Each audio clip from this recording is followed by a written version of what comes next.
Chrome Yellow by Aldous Huxley. Read by Michael Maloney. Chapter 1. Along this particular stretch of line, no express had ever passed. All the trains, the few that there were, stopped at all the stations. Denis knew the names of those stations by heart. Bull, Tritton, Spavin de la War, Nipswich for Timpany, West Bulby, and finally, Camlet on the Water.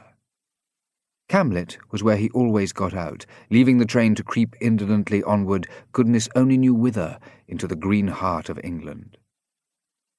They were snorting out of West Bulby now. It was the next station, thank heaven. Denis took his chattels off the rack and piled them neatly in the corner opposite his own.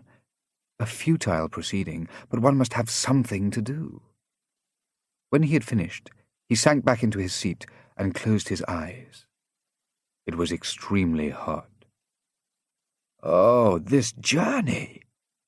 It was 2 hours cut clean out of his life, 2 hours in which he might have done so much, written the perfect poem, for example, or read the one illuminating book. Instead of which, his gorge rose at the smell of the dusty cushions against which he was leaning. 2 hours. 120 minutes.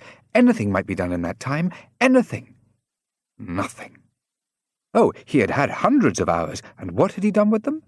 Wasted them, spilt the precious minutes as though his reservoir were inexhaustible. Denis groaned in the spirit, condemned himself utterly with all his works. What right had he to sit in the sunshine, to occupy corner seats in third-class carriages, to be alive? None. None. None. Misery and a nameless nostalgic distress possessed him.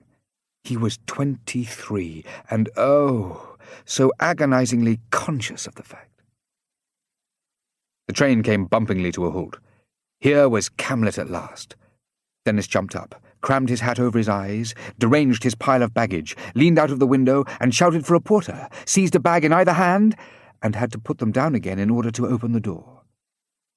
When at last he had safely bundled himself and his baggage onto the platform, he ran up the train towards the van.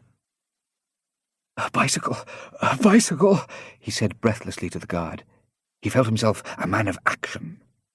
The guard paid no attention, but continued methodically to hand out, one by one, the packages labelled to Camlet. A bicycle, Denis repeated. A green machine, cross-framed, name of Stone, S-T-O-N-E. All in good time, sir, said the guard soothingly. He was a large, stately man with a naval beard. One pictured him at home, drinking tea, surrounded by a numerous family. It was in that tone that he must have spoken to his children when they were tiresome. All in good time, sir. Denis's man of action collapsed, punctured. He left his luggage to be called for later and pushed off on his bicycle. He always took his bicycle when he went into the country. It was part of the theory of exercise. One day one would get up at 6 o'clock and pedal away to Kenilworth or Stratford-on-Avon, anywhere. And within a radius of 20 miles there were always Norman churches and Tudor mansions to be seen in the course of an afternoon's excursion. Somehow they never did get seen, but all the same it was nice to feel that the bicycle was there, and that one fine morning one really might get up at 6. Once at the top of the long hill which led up from Camlet Station, he felt his spirits mounting. The world, he found, was good. The faraway blue hills, the harvests whitening on the slopes of the ridge along which his road led him, the treeless skylines that changed as he moved, yes, they were all good. He was overcome by the beauty of those deeply embayed combes, scooped in the flanks of the ridge beneath him. Curves, curves. He repeated the word slowly, trying as he did so to find some term in which to give expression to his appreciation. Curves. No, that was inadequate. He made a gesture with his hand, as though to scoop the achieved expression out of the air, and almost fell off his bicycle.